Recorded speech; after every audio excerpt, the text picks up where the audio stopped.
भगवान ने हमारे एक बार भगवान कृष्ण बैठे थे द्वारकाधीश, उनके पास सत्यभामा भी बैठी थी और गरुड़ जी भी बैठे थे, चक्र सुदर्शन महाराज बैठे थे। तीनों अपनी अपनी तारीफ कर रहे थे कि हमसे ज्यादा तेज दौड़ने वाला कोई नहीं है। गरुड़ जी ने कहा, भगवान ने कहा, अरे वाह, बहुत अच्छी बात, सही बात, तुमसे तेज दौड़ने वाला कोई नहीं। सत्यभामा ने कहा, हमसे ज्यादा कोई सुंदर नहीं है संसार में। बोले हाँ, ये भी बात सत्य है। अब कहाँ राही आए, चक्रदेव बोले कि देखो, हमसे ज्यादा तीक्ष्ण कोई अस्त्र शस्त्र नहीं बना है। बोले हाँ, तुम्हारी बात सही है। अब भगवान ने सोचा तीनों लोगों का अपने ऊपर घमंड है, क्यों ना एक तीर से 3 शिकार किए जाएं। गरुड़ जी से कहा, गरुड़ जी जाओ, तुम्हारे बाग में एक बंदर है, उसको लेके आओ और ये कह देना कि द्वारकाधीश ने बुलाया है। कि ठीक है स्वामी, अभी जा रहा हूं। गरुड़ जी ने उड़ान भरी, पहुंचे, जाके देखा क्या हनुमान जी पेड़ तोड़ रहे थे, डाली तोड़ रहे थे, कच्चे फल तोड़ के फेंक रहे थे, पक्के खा रहे थे, पके हुए। जिसका नुकसान होता है उसे कष्ट तो होते ही है। तो गरुड़ जी ने डांटा, अरे बंदर, तो क्यों डाली तोड़ रहा है, क्यों फल तोड़ तोड़ के इधर उधर डाल रहा है। बोले बंदर का स्वभाव होता है, वो मैं कर रहा हूं। बानर बालक एक स्वभाव, इना इना संत विदुषी काऊ। बच्चे, बंदर का एक स्वभाव होता है। बोले नहीं, तुम नीचे उतर के आओ, पहले तुम्हें द्वारकाधीश ने बुलाया है। बोले कौन से द्वारकाधीश, हम नहीं जानते हैं। बोले द्वारकाधीश ने बुलाया है मथुरा में। बोले मथुरा कहाँ है, हमें पता नहीं है, तुम ये बताओ, तुम हमें लेने आए। बोले हाँ, तुमको लेवाने आए। बोले हम पेड़ के नीचे बैठ, अभी हम भूखे हैं, पहले हम पेट भर लेंगे, इसके बाद में उतरेंगे। बोले इतनी देर से तुम खा पी रहे हैं, अभी पेट ही नहीं भरा। बोले इससे क्या मतलब, हम ढूंढ ढूंढ के खा रहे अच्छे फल। आपस में बहस होने लगी तो हनुमान जी ने गुस्से में आकर पूंछ बढ़ा दी और पूंछ बढ़ाते हुए गरुड़ जी को उसमें लपेट लिया और फेंक दिया। आधे समुद्र में गिरे जाके। देखा क्या, डूबते उछलते हुए जैसे तैसे किनारे आ गए गरुड़ जी। अब आ करके द्वारकाधीश से कहा आकर के कि महाराज वो तो बहुत उदंड बंदर है, हमने बहुत समझाया लेकिन आया नहीं। वो कह रहा है कौन द्वारकाधीश, हम नहीं जानते किसी द्वारकाधीश को। कन्हैया हंसने लगे। बोले गरुड़ जी, अब तुम ये कहना तुम्हारे स्वामी ने बुलाया, कि पहले ही बता देते कि स्वामी ने बुलाया तो हम कायल अपनी कुगत कराते। खैर चलो, फिर जा रहे हम, आपकी आज्ञा का पालन तो करना ही है। गरुड़ जी पहुंचे जाके तो गरुड़ जी ने कहा आप नीचे उतर के आओ। बोले काहे। बोले तुम्हारे स्वामी ने बुलाया। बोले हमारे स्वामी ने बुलाया। बोले हाँ। बोले अब हम चल रहे। बोले हमारी पीठ पे बैठ जाओ, हम तुमको जल्दी पहुंचा देंगे।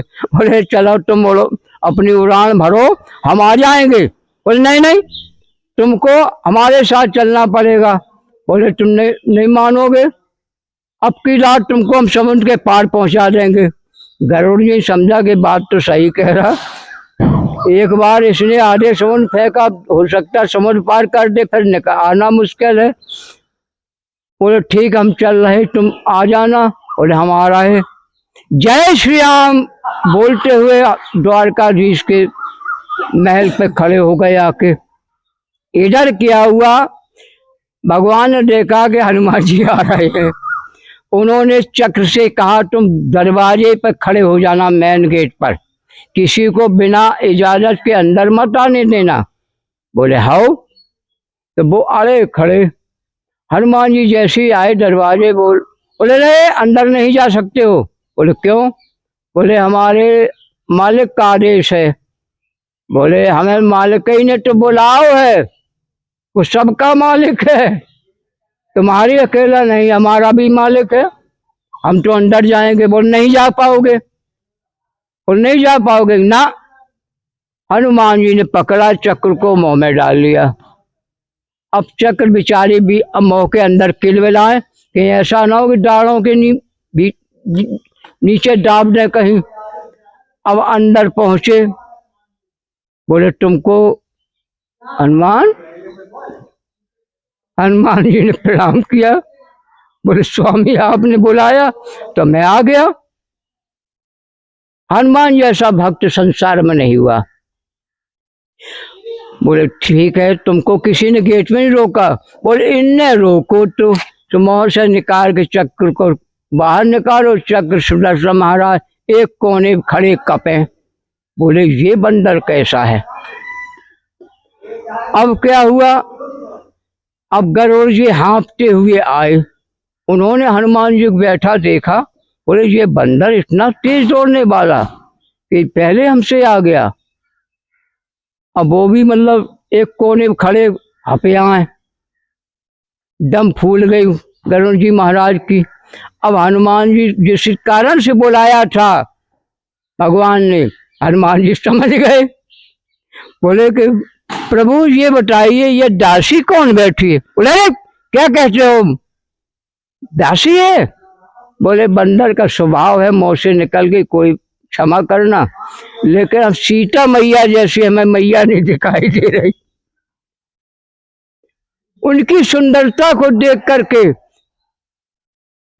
एक बार जब विवाह संस्कार में सीता जी जब जयमाला लेके आई हैं, रंग भूमि जब सिए पगधारी, देख लोग मोहे सब नर नारी, देख रूप मोहे सब नर नारी। वो सीता मैया ये तो हमें सुंदर नहीं दिखाने दे रहे हैं। ठीक है माता है तो इनको भी हम प्रणाम करते हैं। इस प्रकार से भगवान ने तीनों का घमंड दूर कर दिया। सब लज्जित हो गए। कोई बोले कि स्वामी अब ये बताइए ये बंदर है कौन, इसका परिचय तो दो। इसे साधारण बंदर मत समझो देवी सत्यभामा, ये वही हनुमान है जिन्होंने हमारे सीता जी का खोज लगाया था, लंका जलाई थी, लक्ष्मण जी के प्राण बचाए थे। हमारे भरत भैया नंदी ग्राम में बाहर बैठ के चरण पात कर सिंहासन रख के हमारा भजन कर रहे थे, और खबर सबसे पहले हनुमान जी लगाई। हनुमान जी 3 बार रामचरितमानस में बताया कि ब्राह्मण रूप में आए, 3 बार ब्राह्मण का वेश धारण किया था। तो हनुमान जी की महिमा इतनी बड़ी है कि लहर लहर लहराए रे झंडा बजरंग बली का, लहर लहर लहराए रे झंडा बजरंग बली का। इस झंडे में बड़े बड़े गुण हैं, इस झंडे में बड़े बड़े गुण हैं, सीता की खोज लगाए लई रे झंडा बजरंग बली का, लहर लहर लहराए रे झंडा बजरंग बली का। इस झंडे में बड़े बड़े गुण हैं, इस झंडे में बड़े बड़े गुण हैं, लंका में आगे लगाए दई रे झंडा बजरंग बली का, लहर लहर लहराए रे झंडा बजरंग बली का। इस झंडे में बड़े बड़े गुण हैं, लक्ष्मण के प्राण बचाए ले रे झंडा बजरंग बली का, लहर लहर लहराए रे झंडा बजरंग बली का। इस झंडे में बड़े बड़े गुण हैं इस झंडे में, बड़े बड़े गुण हैं। भारत को खबर लगाए दई रे, झंडा बजरंग बली का लहर लहर लहराए रे, झंडा बजरंग बली का। जय जय सीताराम।